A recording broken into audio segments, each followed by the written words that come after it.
तो चलिए शुरू करते हैं। पहला प्रश्न है पहला प्रश्न है, शुद्ध जल का पीएच मान कितना होता है? जल का पीएच मान, जल जो शुद्ध जल जो होता है उसका पीएच मान। और शुद्ध जल किसे कहते हैं हम? शुद्ध जल, जो वर्षा का जल जो है वह शुद्ध जल है। शुद्ध जल है, उसका पीएच मान कितना होता है? पीएच मान कितना होता है? क्या हो जाएगा? 7 होता है। पीएच मान 7 होता है। पीएच मान 7 होता है। और रक्त रक्त वाला जो है, रक्त का पीएच मान जो है वो हमेशा पूछा जाता है। रक्त का पीएच मान कितना होता है? 7.4 होता है। रक्त का पीएच मान 7.4 होता है। वर्षा का जल, हाँ वर्षा का जल। चलिए अगला प्रश्न देखेंगे।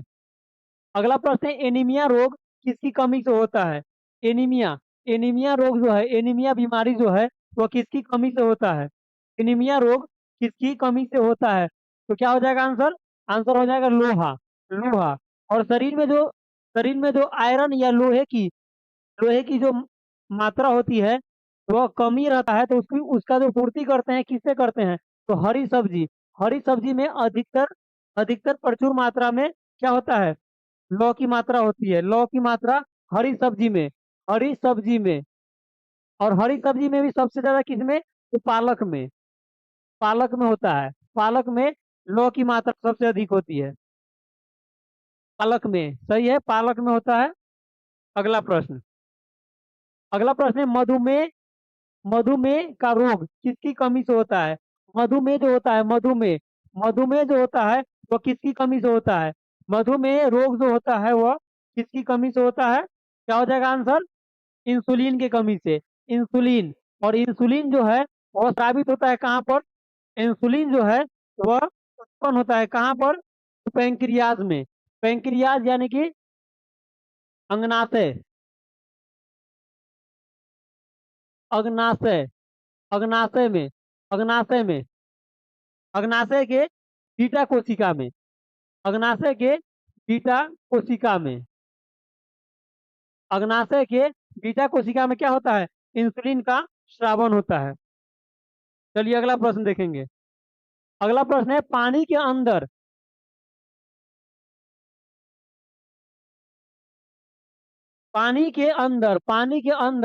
ध्वनि सुनने का यंत्र क्या कहलाता है? अगर पानी के अंदर हम कोई ध्वनि अगर सुनते हैं तो उसे क्या कहते हैं? पानी के अंदर जो ध्वनि सुनते हैं उसे क्या कहते हैं? तो हाइड्रोफोन कहते हैं। हाइड्रोफोन के द्वारा पानी के अंदर ध्वनि को सुना जा सकता है। पानी के अंदर ध्वनि को सुना जा सकता है हाइड्रोफोन के द्वारा। चलिए अगला प्रश्न देखेंगे। अगला प्रश्न है, पृथ्वी त्वरण पृथ्वी त्वरण पृथ्वी त्वरण यानी कि जी का मान कितना होता है? पृथ्वी त्वरण जी का मान कितना होता है? हाइड्रोजन हाइड्रोजन हाइड्रोजन नहीं, हाइड्रोफोन होगा। हाइड्रोफोन। क्या है अगला प्रश्न? पृथ्वी त्वरण में जी का मान कितना होता है? जी का मान 9.8 मीटर प्रति सेकंड स्क्वायर होता है। 9.8 मीटर प्रति सेकंड स्क्वायर। अगला प्रश्न अगला प्रश्न है, गाजर किस विटामिन का स्रोत है? गाजर जो है इसमें प्रचुर मात्रा में कौन सा विटामिन होता है? गाजर में प्रचुर मात्रा में कौन सा विटामिन होता है? तो आंसर क्या हो जाएगा? Vitamin A. Vitamin A. इसका रासायनिक नाम क्या होता है? विटामिन ए का रासायनिक नाम क्या होता है? रेटिनॉल।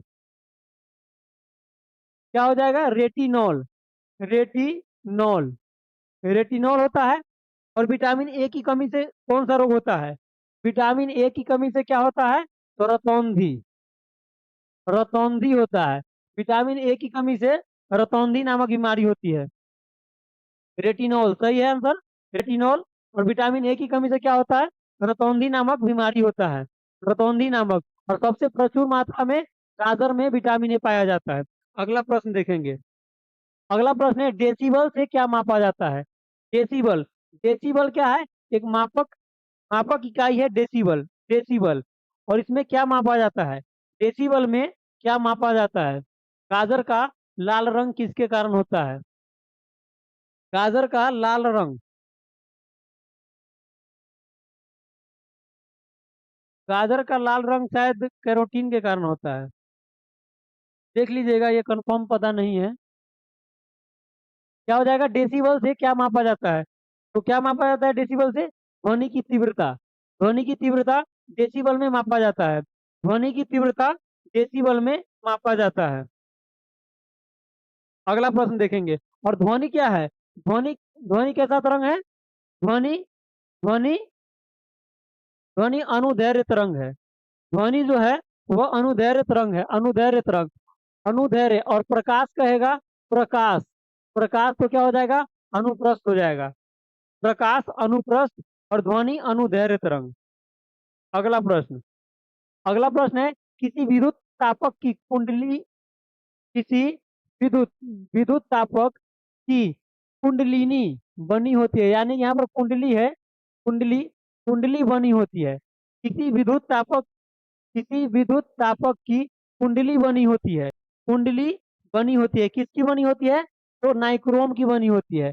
नाइक्रोम की बनी होती है। किसी विद्युत विद्युत तापक की कुंडली नाइक्रोम की बनी होती है। नाइक्रोम की बनी होती है, नाइक्रोम। अगला प्रश्न देखेंगे। अगला प्रश्न है, डायनमो किस सिद्धांत पर कार्य करता है? डायनमो डायनमो जो होता है, डायनमो वह किस सिद्धांत पर कार्य करता है? डायनमो किस सिद्धांत पर कार्य करता है? क्या हो जाएगा आंसर? फैराडे के नियम पर। डायनमो जो है वह फैराडे के नियम पर कार्य करता है और यह ऊर्जा का रूपांतरण करता है। वह किस ऊर्जा को किस ऊर्जा में रूपांतरण करता है? तो डायनमो क्या है? यंत्र है, तो क्या करेगा? यांत्रिक ऊर्जा को यांत्रिक ऊर्जा को किस में बदलेगा? यांत्रिक ऊर्जा को विद्युत ऊर्जा में। विद्युत ऊर्जा में विद्युत ऊर्जा यांत्रिक को ऊर्जा में बदलेगा। अगला प्रश्न देखेंगे। अगला प्रश्न है, प्रस्थितित में प्रस्थितित में ताप स्थायी का मुख्य कार्य क्या है?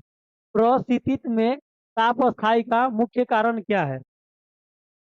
ताप स्थायी का मुख्य कारण क्या है? फैराडे का नियम, सही है। क्या हो जाएगा? प्रस्थितित में ताप स्थायी का मुख्य कारण क्या है? यानी कि प्रशीतक में ताप का जो नियंत्रण बना रहता है, चाहे वो किसके कारण? क्या हो जाएगा आंसर? तापक्रम को नियंत्रण करना।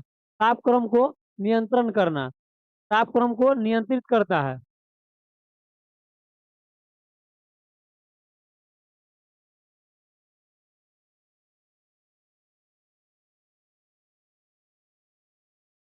चलिए अगला प्रश्न देखेंगे। अगला प्रश्न है, हैजा का संक्रमण किसके द्वारा होता है? हैजा जो बीमारी है, हैजा हैजा वह किसके द्वारा संक्रमित होता है?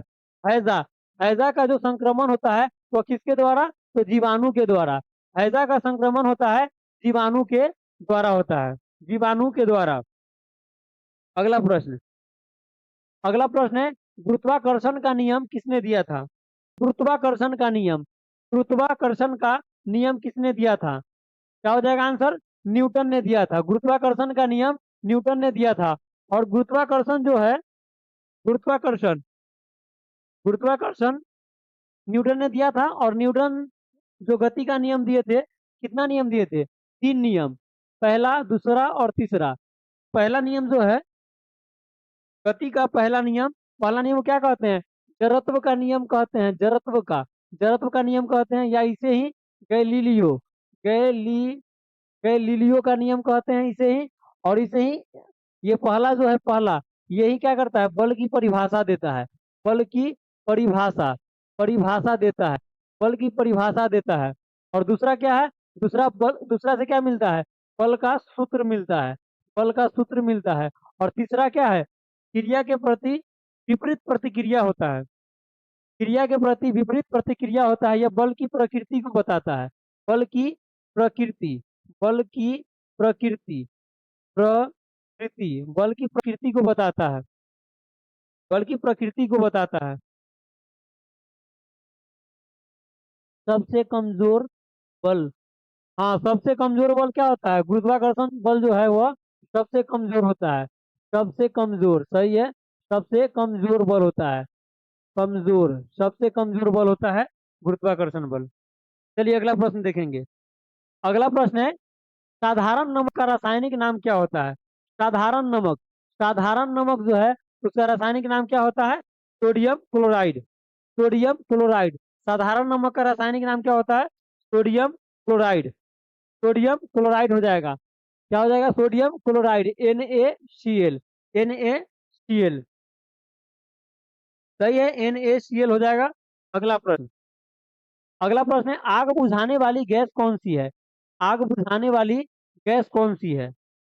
आग बुझाने में किस गैस का प्रयोग करते हैं? आग बुझाने में किस गैस का प्रयोग करते हैं? कार्बन डाइऑक्साइड का, carbon dioxide CO2, carbon dioxide का प्रयोग करते हैं।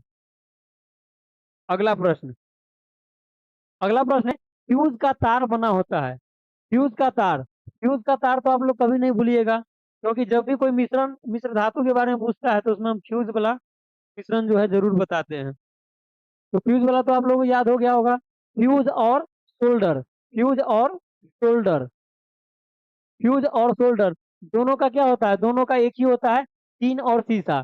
फ्यूज और सोल्डर क्या होता है? दोनों सीसा, सीसा और टीन का, सीसा और टीन का मिश्र धातु होता है। फ्यूज और सोल्डर सीसा और टीन का क्या होता है? मिश्र धातु होता है।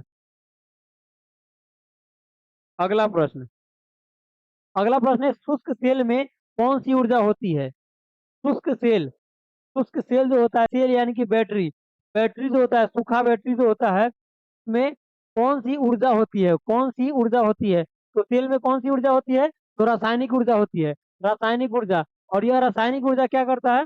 विद्युत ऊर्जा में बदलता है, ऊर्जा को विद्युत ऊर्जा में बदलता है, रासायनिक से विद्युत में। रासायनिक से क्या करता है? विद्युत ऊर्जा में बदलता है, विद्युत ऊर्जा में, विद्युत ऊर्जा में। रासायनिक ऊर्जा को विद्युत ऊर्जा में बदलता है।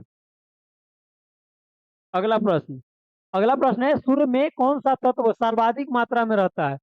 यानी कि सूर्य में जो तत्व है वह सर्वाधिक मात्रा में कौन सा होता है? सूर्य में मौजूद तत्व सर्वाधिक मात्रा में कौन सा होता है? हाइड्रोजन, हाइड्रोजन सही है आपका आंसर। क्या हो जाएगा? हाइड्रोजन। अगला प्रश्न, पाचन के, पाचन के रसों में कौन सा अम्ल पाया जाता है? यानी कि पाचक रस के नाम से जाना जाता है। पाचन के, यानी कि पाचक में, पाचन जो होता है भोजन का, उसमें सहायक होता है अम्ल। कौन सा अम्ल सहायक होता है? पाचन के लिए सहायक अम्ल कौन सा होता है? हाइड्रोक्लोरिक अम्ल, हाइड्रोक्लोरिक अम्ल, HCl, HCl, हाइड्रोक्लोरिक अम्ल।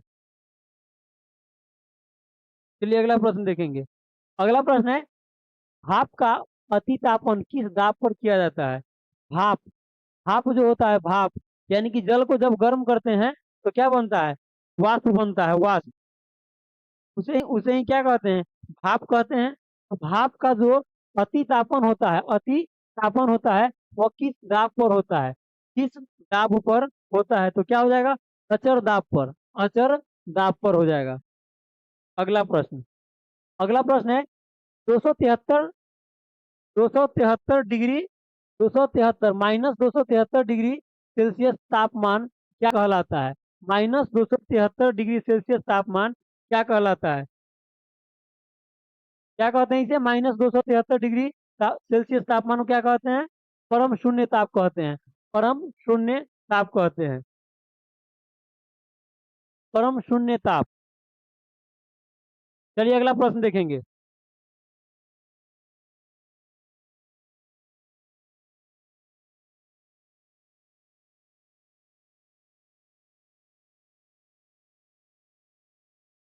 अगला प्रश्न है, अचर दाब सही है।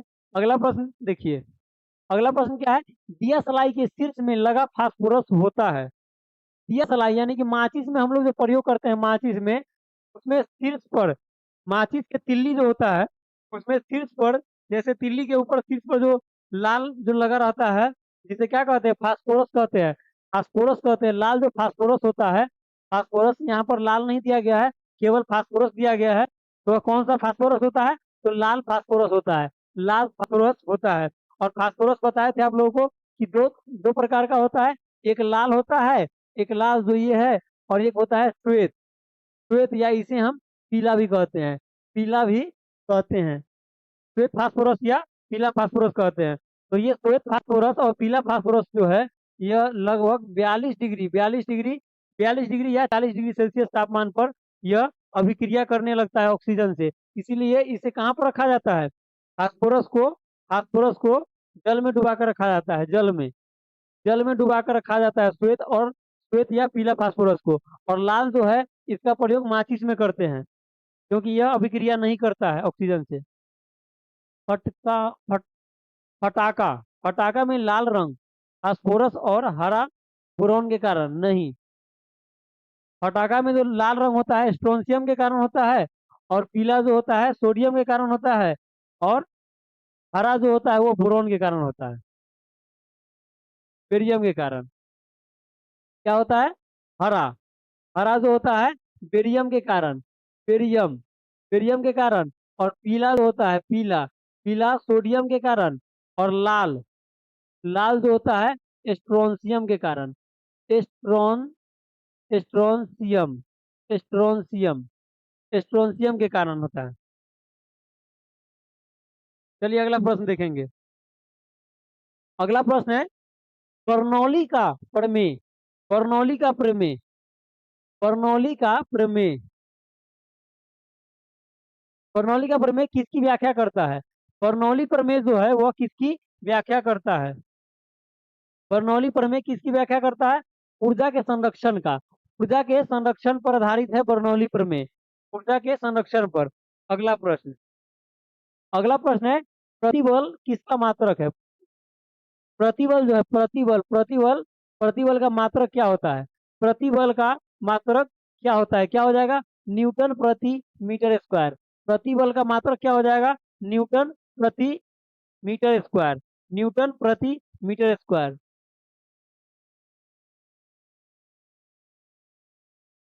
अगला प्रश्न देखेंगे। अगला प्रश्न है स्नेल का नियम किससे संबंधित है? स्नेल का नियम जो है वह किससे संबंधित है?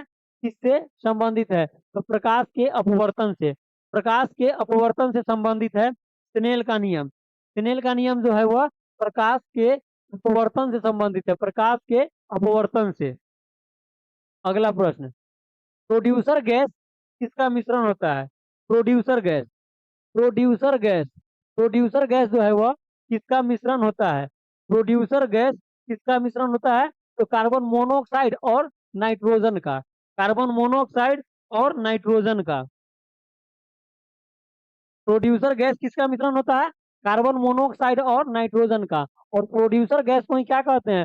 वायु गैस कहते हैं, वायु गैस वायु गैस कहते हैं। प्रोड्यूसर गैस को ही क्या कहते हैं? वायु गैस कहते हैं, वायु गैस वायु गैस कहते हैं। किसका मिश्रण है यह? कार्बन मोनोऑक्साइड और नाइट्रोजन का। अगला प्रश्न किस अंग को रक्त किस अंग को रक्त आरक्षण बैंक कहा जाता है? रक्त आरक्षण बैंक कहा जाता है, रक्त आरक्षण बैंक कहा जाता है, यानी कि ब्लड बैंक कहा जाता है। किस अंग को ब्लड बैंक कहा जाता है?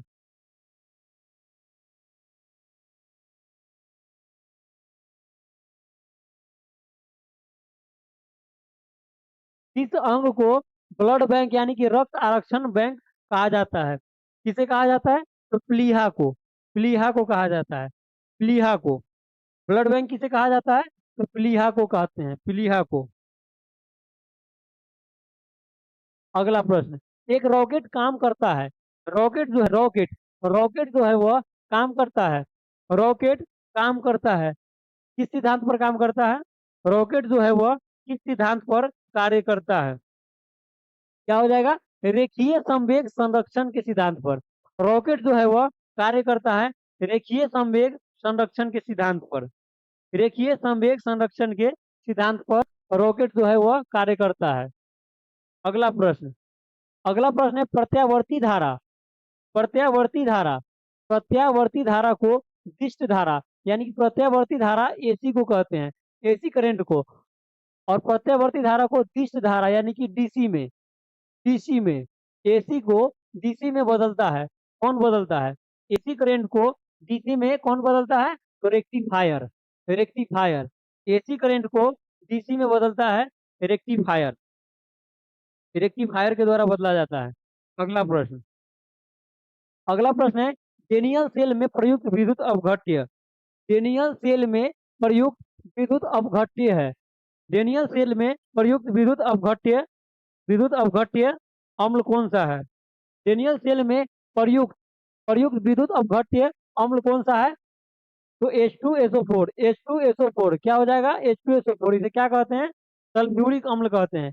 H2SO4 को क्या कहते हैं? सल्फ्यूरिक अम्ल कहते हैं, सल्फ्यूरिक अम्ल कहते हैं। अगला प्रश्न, अगला प्रश्न है विद्युत अपघटन में किसका प्रयोग किया जाता है? विद्युत अपघटन में, विद्युत अपघटन में किसका प्रयोग किया जाता है? विद्युत अपघटन में किसके नियम का प्रयोग करते हैं? फैराडे के नियम का। विद्युत अपघटन में किसके नियम का प्रयोग करते हैं? तो फैराडे के नियम का, फैराडे के नियम का प्रयोग करते हैं विद्युत अपघटन में। अगला प्रश्न, अगला प्रश्न है फ्लक्स, फ्लक्स का विद्युत चुंबकीय इकाई क्या होता है? फ्लक्स का, फ्लक्स का विद्युत चुंबकीय इकाई क्या होता है? तो फ्लक्स का विद्युत चुंबकीय इकाई क्या होता है? वेबर होता है। फ्लक्स का विद्युत चुंबकीय इकाई क्या होता है? वेबर होता है। रेक्टिफायर, वेबर, वेबर होता है। सही, आप लोग का आंसर क्या होता है? वेबर होता है, वेबर। अगले प्रश्न पर चलेंगे। अगला प्रश्न क्या है? ट्रांसफार्मर का कोर किसका बना होता है? ट्रांसफार्मर, ट्रांसफार्मर का कोर जो होता है, कोर किसका बना होता है? ट्रांसफार्मर का कोर किसका बना होता है? किसका बना होता है?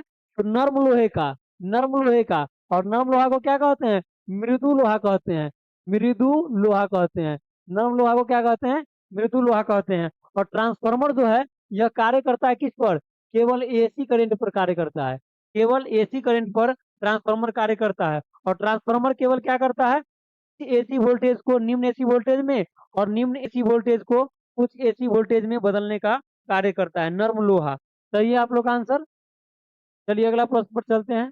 अगला प्रश्न है घर्षण विद्युत के आविष्कारक थे, यानी कि घर्षण, घर्षण, घर्षण द्वारा जब, घर्षण द्वारा विद्युत उत्पन्न करने का जो आविष्कार किया था वह किसने किया था? घर्षण के द्वारा विद्युत का उत्पादन किसने किया था? उसका आविष्कार किसने किया था? किसने किया था? तो थेल्स ने, थेल्स ने किया था। घर्षण के द्वारा विद्युत का उत्पादन थेल्स के द्वारा किया गया था, इसका आविष्कार थेल्स के द्वारा। क्या हो जाएगा? फेल्स हो जाएगा। अगला प्रश्न, अगला प्रश्न है ध्वनि कौन सी तरंग होती है? ध्वनि, ध्वनि कौन सी तरंग होती है? तो इस पहले ध्वनि जब आया था तो उसमें बोले थे कि ध्वनि कौन सा तरंग होता है? तो अनुदैर्घ्य तरंग होता है। ध्वनि कौन सा तरंग होता है? अनुदैर्घ्य होता है। और प्रकाश जो है वो अनुप्रस्थ होता है, अनुप्रस्थ, अनुप्रस्थ, अनुप्रस्थ होता है क्या? प्रकाश, प्रकाश क्या होता है? अनुप्रस्थ होता है, प्रकाश अनुप्रस्थ होता है। अगला प्रश्न, अगला प्रश्न है ग्रीन हाउस प्रभाव किस गैस से प्रभावित होता है? Green house gas, green house gas जो है, ग्रीन हाउस प्रभाव किस गैस से प्रभावित होता है? ग्रीन हाउस जो होता है वह किस गैस से प्रभावित होता है? तो इसमें बहुत सारा ग्रीन हाउस गैस है। इसमें दिया गया है कार्बन डाइऑक्साइड, इसमें मीथेन होता है, CH4, मीथेन होता है, ओजोन होता है, और सारा गैस सब इस सब में क्लोरोफ्लोरोकार्बन होता है, CFC, क्लोरोफ्लोरोकार्बन, क्लोरोफ्लोरोकार्बन, ये सब क्या है? ग्रीन हाउस गैस है। अगला प्रश्न, वायुमंडल में वार्षिक तापमान वृद्धि कहलाता है, वायुमंडल में, वायुमंडल में वार्षिक तापमान वृद्धि क्या कहलाता है? यानी कि, यानी कि वर्ष में यानी कि एक वर्ष में जो औसत तापमान में वृद्धि होता है वायुमंडल में, उसे क्या कहते हैं? औसत तापमान में जो वृद्धि होता है वायुमंडल में एक वर्ष में, उसे क्या कहते हैं? ग्लोबल वार्मिंग कहते हैं, ग्लोबल वार्मिंग कहते हैं, ग्लोबल वार्मिंग कहते हैं। अगला प्रश्न, और ग्लोबल वार्मिंग के लिए सबसे अधिक जो है वह कार्बन डाइऑक्साइड, कार्बन डाइऑक्साइड जिम्मेदार है ग्लोबल वार्मिंग के लिए, कार्बन डाइऑक्साइड। अगला प्रश्न, अगला प्रश्न है रासायनिक यौगिक का सबसे छोटा यूनिट, यूनिट है, रासायनिक यौगिक का सबसे छोटा यूनिट क्या है? रासायनिक यौगिक का सबसे छोटा यूनिट क्या है? तो यौगिक जो होता है वो क्या होता है? तत्वों का मिश्रण होता है। तत्वों का मिश्रण होता है, उसे क्या कहते हैं? यौगिक कहते हैं। और यौगिक का सबसे छोटा कण कौन सा होता है? अणु होता है। यौगिक का सबसे छोटा कण अणु होता है, यौगिक का। और अगर तत्व की बात करें, तत्व की सबसे छोटा कौन सा हो जाएगा? तत्व का तो परमाणु हो जाएगा, परमाणु। तत्व का सबसे छोटा इकाई क्या हो जाएगा? परमाणु हो जाएगा, परमाणु। और यौगिक का अणु हो जाएगा, अणु हो जाएगा। चलिए अगला प्रश्न देखेंगे। अगला प्रश्न है, शीत रक्तीय प्राणी कौन सा है? शीत रक्तीय प्राणी यानी कि इसका जो ब्लड जो होता है, ब्लड जो होता है, रक्त जो होता है वो ठंडा होता है। ठंडा रक्त वाला प्राणी यहाँ पर कहा जा रहा है कि ठंडा रक्त वाला प्राणी है। कौन सा है? तो छिपकली हो जाएगा। छिपकली का जो रक्त होता है वो क्या होता है? कोल्ड ब्लडेड होता है, यानी कि ठंडा होता है, ठंडा होता है छिपकली। और अगर गर्म की बात करें तो कबूतर जो होता है, कबूतर कबूतर का जो रक्त होता है वो क्या होता है? गर्म होता है, कबूतर का गर्म होता है। अगला प्रश्न, ट्यूबलाइट में भरी होती है, ट्यूबलाइट जो होता है उसमें कौन सी गैस भरी जाती है? ट्यूबलाइट में कौन सी गैस भरी जाती है?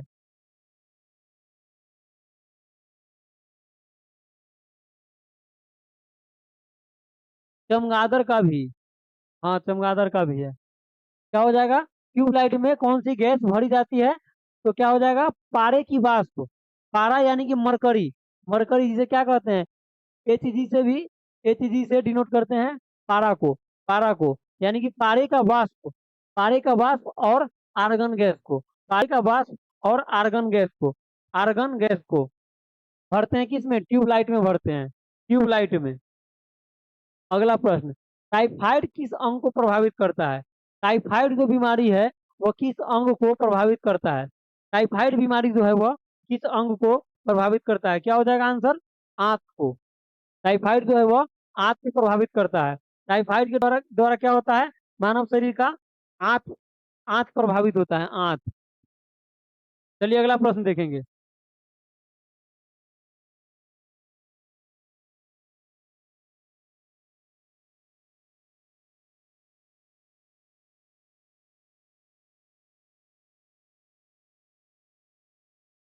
अगला प्रश्न है, हीरा का अपेक्षिक घनत्व, हीरा का हीरा का अपेक्षिक घनत्व तथा अपवर्तनांक क्या होता है?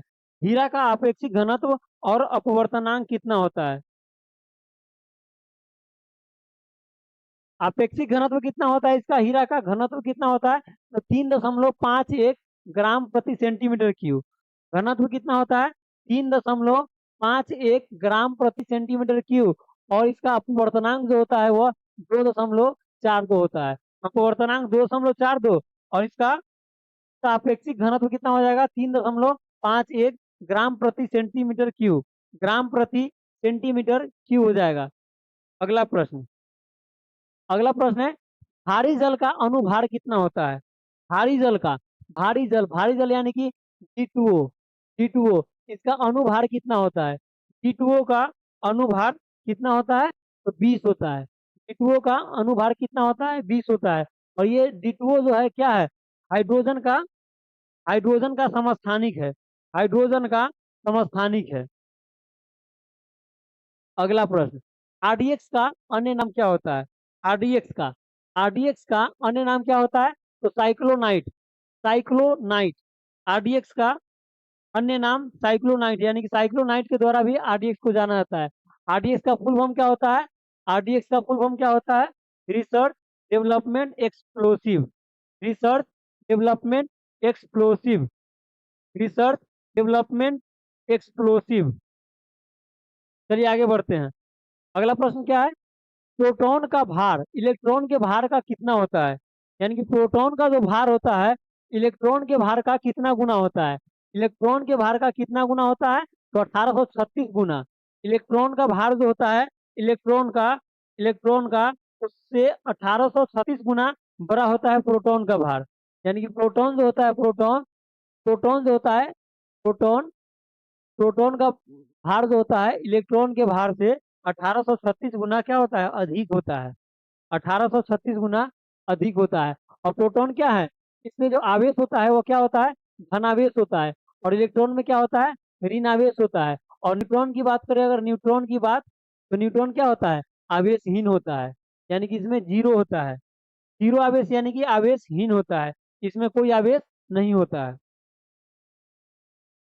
अगला प्रश्न, रेटिना पर किस प्रकार का प्रतिबिंब बनता है, यानी कि मानव आंख के रेटिना पर कैसा प्रतिबिंब बनता है। मानव आंख में जो प्रतिबिंब बनता है किसी भी वस्तु का, तो वह कैसा प्रतिबिंब बनता है, कैसा प्रतिबिंब बनता है। तो क्या हो जाएगा आंसर, वास्तविक और उल्टा बनता है। वास्तविक बनता है और उल्टा बनता है। वास्तविक और उल्टा। और कभी भी अगर प्रतिबिंब अगर काल्पनिक बने, तो काल्पनिक जब भी बनेगा तो क्या हो जाएगा, सीधा हो जाएगा। काल्पनिक बनेगा तो सीधा हो जाएगा। काल्पनिक बनेगा तो सीधा हो जाएगा। अगला प्रश्न देखेंगे। अगला प्रश्न है, सीसा एवं टीन का मिश्रण क्या कहलाता है। सीसा एवं टीन का, सीसा एवं टीन का। तो फ्यूज वाला जब आया था कि फ्यूज जो है वह मिश्रित होता है, किस धातु का मिश्रण है फ्यूज, तो सीसा और टीन का। उसी समय बता दिए थे कि सोल्डर जो है, सोल्डर भी सीसा और टीन का मिश्र धातु है। तो चलिए आगे बढ़ते हैं, इस प्रश्न को छोड़ते हैं, आगे बढ़ते हैं, ये वाला याद हो गया होगा। अगला प्रश्न है, एक गैलन में कितना लीटर होता है। एक गैलन में, एक गैलन में कितना लीटर होता है। एक गैलन में कितना लीटर होता है। क्या हो जाएगा, 3.785 लीटर।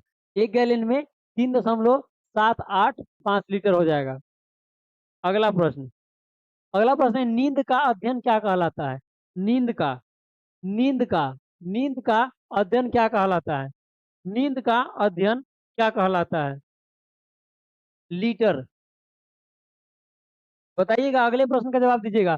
नींद का अध्ययन क्या कहलाता है, तो हिप्नोलॉजी। हिप्नोलॉजी यानी कि नींद के बारे में अगर अध्ययन करते हैं तो उसको क्या कहते हैं, हिप्नोलॉजी। हिप्नोलॉजी। बारिश हो रही है, बारिश यहाँ भी हुई है और मौसम अभी भी खराब है। क्या हो जाएगा, हिप्नोलॉजी। हिप्नोलॉजी, नींद का अध्ययन, हिप्नोलॉजी। अगला प्रश्न, अगला प्रश्न है, रेडियो सक्रियता की इकाई क्या होती है। रेडियो सक्रियता, रेडियो सक्रियता की इकाई क्या होती है, क्यूरी होती है। और रेडियो सक्रियता का खोज किसने किया था। रेडियो सक्रियता की खोज किसने किया था। रेडियो सक्रियता की खोज किसने किया था, तो हेनरी बैक्यूलर। हेनरी बैक्यूलर, बैक्यूलर, बैक्यूलर। हेनरी बैक्यूलर ने किया था, हेनरी बैक्यूलर, हेनरी बैक्यूलर ने। और मैडम क्यूरी ने, मैडम क्यूरी ने क्या किया था, तो रेडियम, रेडियम, रेडियम और पोलिनियम, पोलिनियम। रेडियम और पोलिनियम का खोज किसने किया था, तो मैडम क्यूरी ने किया था। मैडम क्यूरी ने रेडियम और पोलिनियम की खोज किया था, जिसके लिए इन्हें क्या मिला था, नोबेल पुरस्कार मिला था। और कब मिला था, तो 1903 में, 1903 में नोबेल पुरस्कार मिला था मैडम क्यूरी को। अगला प्रश्न देखेंगे। अगला प्रश्न है, रक्त प्रवाह को रोकने में प्रयोग किया जाता है। रक्त प्रवाह, रक्त प्रवाह को रोकने में किसका प्रयोग करते हैं। रक्त प्रवाह को रोकने में, यानी कि कहीं भी अगर कट फट जाता है, चोट लगता है तो कट जाता है, और जब रक्त नहीं बंद होता है, रक्त अगर नहीं बंद होता है तो उसे बंद करने के लिए क्या करते हैं, तो फेरिक क्लोराइड का प्रयोग करते हैं।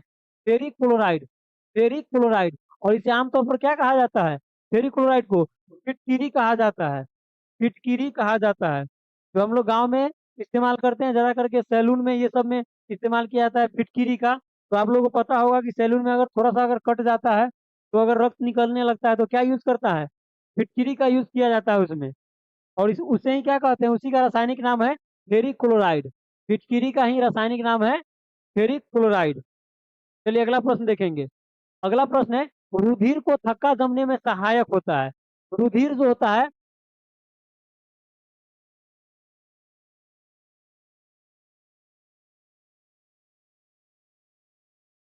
रुधिर जो होता है, रुधिर यानी कि रक्त जो होता है उसको थक्का जमने में सहायक होता है कौन, प्लेटलेस।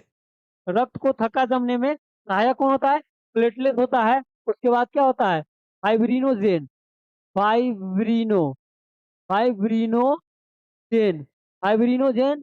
और विटामिन की अगर बात करें तो विटामिन क्या होता है? विटामिन के होता है। विटामिन कहे तो के होता है रक्त को जमाने में सहायक।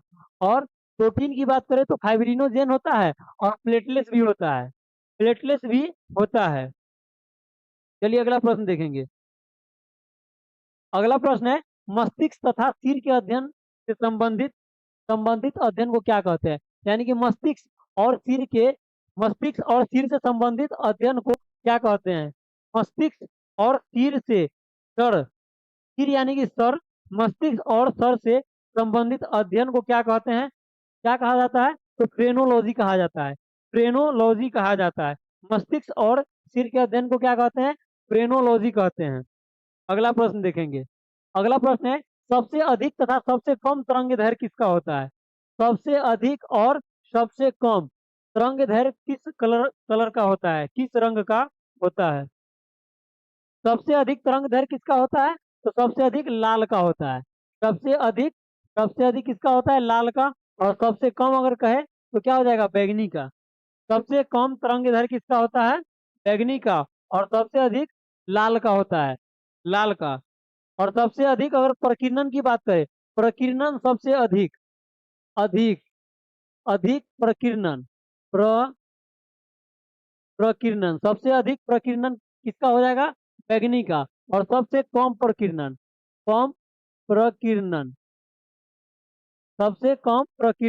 सबसे कम प्रकीर्णन किसका? लाल का। तरंगे दैर्घ्य अधिक हो जाएगा लाल का, और प्रकीर्णन कम हो जाएगा। और बैगनी का अधिक हो जाएगा प्रकीर्णन और कम हो जाएगा तरंगे दैर्घ्य, यानी कि उल्टा उल्टा होता है। दोनों का उल्टा होता है। जिसका तरंग दैर्घ्य ज्यादा होगा उसका प्रकीर्णन कम, और जिसका प्रकीर्णन ज्यादा होगा उसका तरंग दैर्घ्य कम। अगला प्रश्न। अगला प्रश्न है, एक माध्यम से दूसरे माध्यम में प्रवेश करते समय प्रकाश प्रकाश के किरण का मुड़ना क्या कहलाता है? प्रकाश के किरण का मुड़ना क्या कहलाता है? एक माध्यम से दूसरे माध्यम में, जैसे अगर मान के चलिए तो ये यहाँ पर यहाँ पर दिखा देते हैं। ये हुआ एक माध्यम, ये हुआ जैसे प्रकाश जो यहाँ पर आपतित हुआ। और अगर ऐसे परावर्तित हो जाएगा प्रकाश तो क्या कहेंगे कि ये एक ही माध्यम है। लेकिन यहाँ पर क्या कह रहा है प्रश्न कि एक माध्यम से दूसरे माध्यम में, जैसे प्रकाश ऐसे अगर आपतित हुआ तो वह ऐसे परावर्तित हो जाएगा, दूसरे माध्यम में आ जाएगा और आके क्या हो जाएगा? मुड़ जाएगा। आके क्या हो जाएगा? मुड़ जाएगा। एक माध्यम से आके दूसरे माध्यम में एक माध्यम से दूसरे माध्यम में प्रवेश करते समय प्रकाश के किरण का मुड़ना मुड़ना क्या कहलाता है? तो प्रकाश का अपवर्तन कहलाता है। इसे हम क्या कहेंगे? तो क्या कहेंगे? प्रकाश का ये आपतित हुआ और दूसरे माध्यम में मुड़ गया आके प्रकाश किरण, तो क्या कहेंगे? इसे अपवर्तन कहेंगे। अपवर्तन। और अगर चला जाता है एक माध्यम से आके एक ही माध्यम में अगर चला जाता तो क्या कहते हैं? उसको परावर्तन कहते। इसे क्या कहते? परावर्तन कहते। परावर्तन परावर्तन कहते। इसे क्या कहते हैं? परावर्तन कहते। और ये क्या हो जाएगा? अपवर्तन हो जाएगा। अपवर्तन अपवर्तन हो जाएगा। चलिए अगला प्रश्न देखेंगे। अगला प्रश्न है, एनीमोमीटर से क्या मापा जाता है? एनीमोमीटर एनीमोमीटर के द्वारा क्या मापा जाता है? एनीमोमीटर के द्वारा क्या मापा जाता है?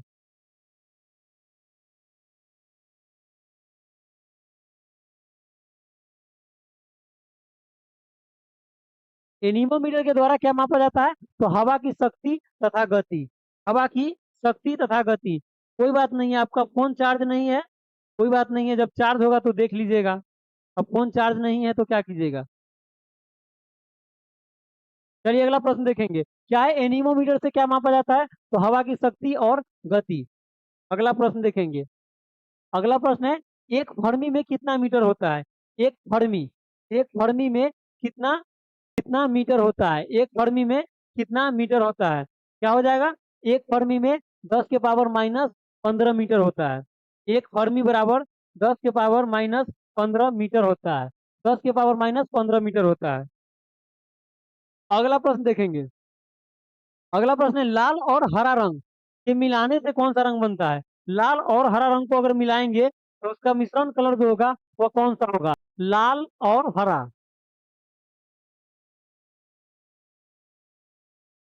लाल और हरा रंग मिलाने पर कौन सा कलर उत्पन्न होगा? लाल और हरा रंग मिलाने पर कौन सा कलर उत्पन्न होगा? पीला रंग। तो ये आंसर क्या हो जाएगा? पीला हो जाएगा। लाल और हरा रंग मिलाने से क्या हो जाएगा? पीला हो जाएगा, पीला। अगला प्रश्न देखेंगे। अगला प्रश्न है, एल्कीन का सामान्य सूत्र क्या होता है? एल्कीन का सामान्य सूत्र क्या होता है? एल्कीन का एल्लो। सही है, एल्लो। एल्कीन का रासायनिक सूत्र क्या होता है? तो C N H two N. Alkene का क्या होता है? CnH2n।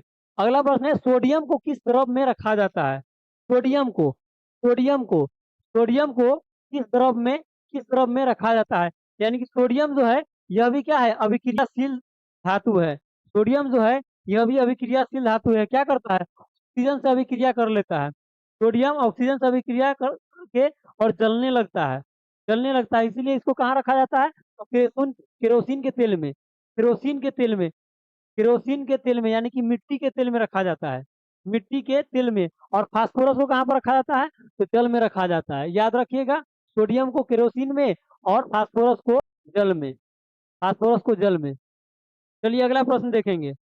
अगला प्रश्न, ये वाला लास्ट प्रश्न है आज का। 31 नंबर जो क्वेश्चन बैंक है उसका लास्ट प्रश्न क्या है प्रश्न? डीएनए डीएनए संरचना का मॉडल किसने दिया था? डीएनए संरचना का मॉडल किसने दिया था? डीएनए संरचना का मॉडल किसने दिया था? केरोसिन। सही है, केरोसिन। डीएनए संरचना का मॉडल किसने दिया था? क्या हो जाएगा आंसर? वाटसन और क्रिक। डीएनए संरचना का डीएनए संरचना का मॉडल किसने दिया था? तो वाटसन और क्रिक ने दिया था। वाटसन और क्रिक ने दिया था। और डीएनए जो है वह कहाँ पर रहता है? डीएनए डीएनए कहाँ पर रहता है? तो यह माइटोकॉन्ड्रिया, केंद्रक में। केंद्रक और माइटोकॉन्ड्रिया में पाया जाता है। माइटोकॉन्ड्रिया माइट्रोकॉन्ड्रिया माइट्रोकॉन्ड्रिया माइट्रोकॉन्ड्रिया केंद्रक में, माइटोकॉन्ड्रिया में, यह सब में डीएनए पाया जाता है। चलिए आज का ये लास्ट प्रश्न था। मिलेंगे अब कल अगले क्लास में।